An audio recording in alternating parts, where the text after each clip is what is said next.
While practices of expulsion and sedentarization never disappeared, and in fact, the practices of sedentarization, some of the same strategies used in the 18th century were adopted by socialist regimes after 1945, camps represented the possibility of excluding what was seen as a troublesome minority from society without provoking diplomatic conflict, and I'll tell you more about those diplomatic conflicts in a few minutes.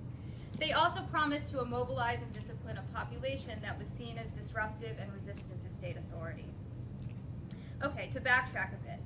Until the mid-18th century, expulsion was pretty much the standard solution to the perceived problem of wandering Roma, along with the problem of any other unwanted individual or group. A 1721 patent in Moravia declared that any gypsies deported from the province who attempted to return would be massacred.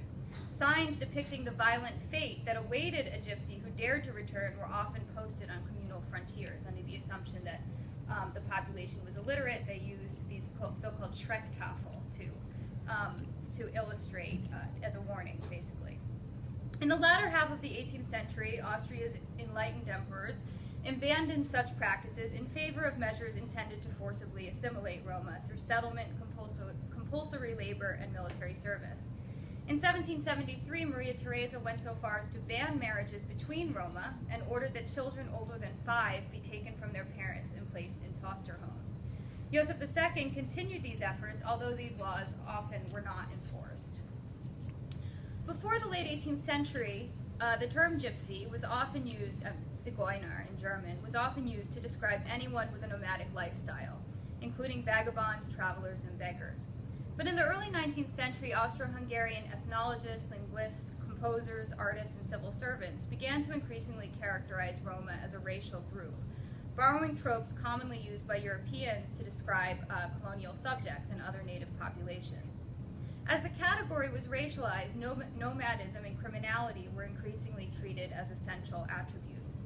Johann Schwicker began his 1883 ethnography, quote, "In the midst of nations that have been settled for centuries, a people has lived for 4 centuries that has no home, no house or hearth, restlessly roaming, a truly nomadic people. And all of the countless efforts that have been deployed in order to sedentarize and civilize this migratory tribe, they have all largely failed." What's interesting here is that contemporaries clung to an image of Roma as intractably nomadic, even in the face of contrary evidence. So there was a Hungarian census in 1893 that actually revealed that the vast majority of Hungarian Roma had stationary residences.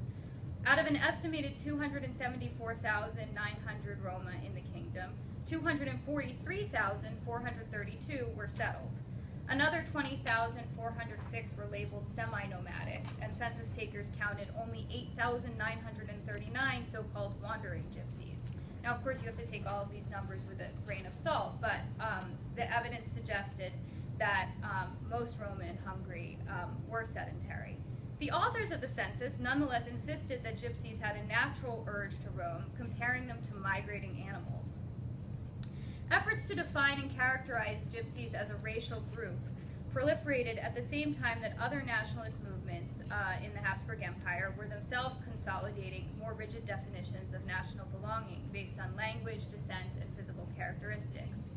But it's striking, I think it's striking, and you may all have some better explanations for this than I do, that Roma were rarely characterized as a nation like any other within Austria-Hungary. Romani was never recognized as an official language in the empire, and there was no organized Roma nationalist movement.